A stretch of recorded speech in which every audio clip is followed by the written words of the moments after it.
നിങ്ങളുടെ favourite shows ഇനി ഒരിക്കലും മിസ്സാവില്ല. ഇപ്പോൾ C5 കാണും നിങ്ങളുടെ ഫേവറേറ്റ് ഷോസ് തികച്ചും സൗജന്യമായി.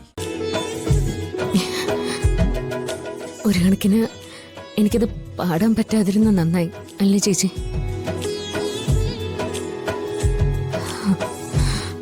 അവള് വീണ്ടും വന്നല്ലോ.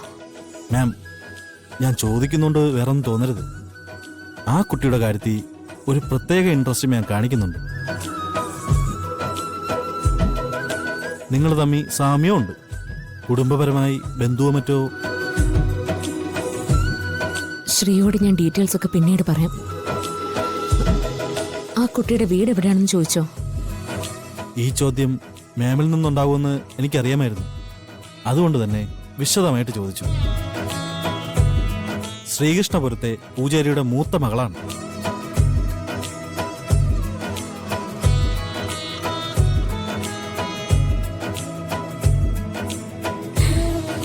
ചേച്ചി, എന്തൊരു അതിശയല്ലേ! ഇതുവരെ നമ്മൾ ചിന്തിച്ചതിനൊക്കെ കൃത്യമായിട്ട് ഉത്തരവായി.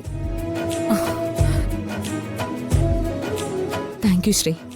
ആ മോളെ കൊണ്ട് പാടിച്ചതിനും അവളുടെ ഡീറ്റെയിൽസ് എനിക്ക് വേണ്ടി വാങ്ങിച്ചതിലും വളരെ സന്തോഷം. ചേച്ചി, കുടിക്കാൻ എന്തെങ്കിലും എടുക്ക. അയ്യോ വേണ്ട മാം, വണ്ടിയിൽ 1-2 പേരൂടെ ഉണ്ട്. ഞങ്ങളൊരു യാത്രയില്ല. മാം പെട്ടെന്ന് ഓക്കെ ആവട്ടെ. അടുത്ത റെക്കോർഡിങ്ങിന്റെ കാര്യം ഞാൻ വിളിച്ചു പറഞ്ഞോളാം. ഓക്കെ ശ്രീ. ഞാൻ ആ കുട്ടിക്ക് വാക്ക് കൊടുത്തിട്ടുണ്ട് മാം, ഇനിയും പാടിക്കാന്ന്. നല്ല സ്വഭാവമുള്ള കുട്ടിയാ, പെരുമാറ്റത്തിലും നല്ല ഐശ്വര്യം. എന്നാ ശരി മാം. ഓ ശരി.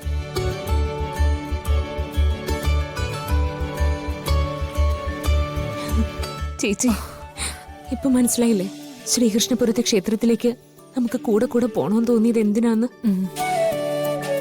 ഭഗവാൻ നമ്മളെ അവിടേക്ക് എത്തിച്ചതിന്റെ ഉദ്ദേശം മനസ്സിലായില്ലേ? നമുക്കിപ്പൊ തന്നെ ഒന്ന് വിളിച്ചാലോ? ശ്രീകുമാറിന്റെ നമ്പർ വാങ്ങിക്കാം. വേണ്ട, വിളിക്കണ്ട. നമുക്ക് നേരിട്ട് പോയി കാണാം.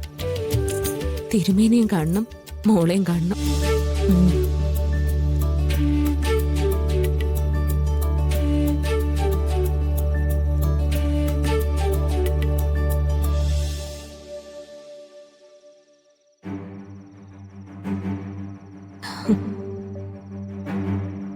ഭഗവാനെ, എനിക്ക് കാണിച്ചു തന്നല്ലോ അവളെ.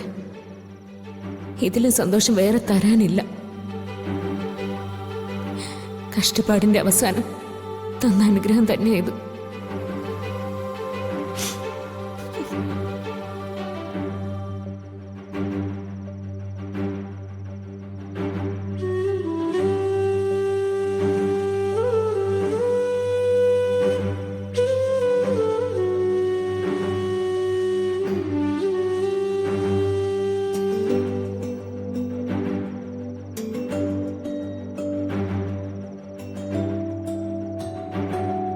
സർ, ഞാൻ നമ്മുടെ മോളുടെ അടുത്തെത്തി.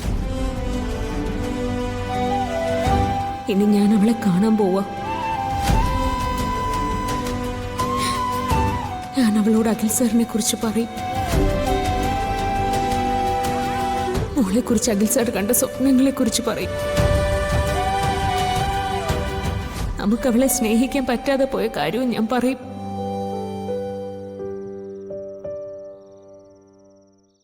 ഡൗൺലോഡ് ചെയ്യൂ C5 ആപ്പ്. കാണൂ എല്ലാ എപ്പിസോഡുകളും സൗജന്യമായി.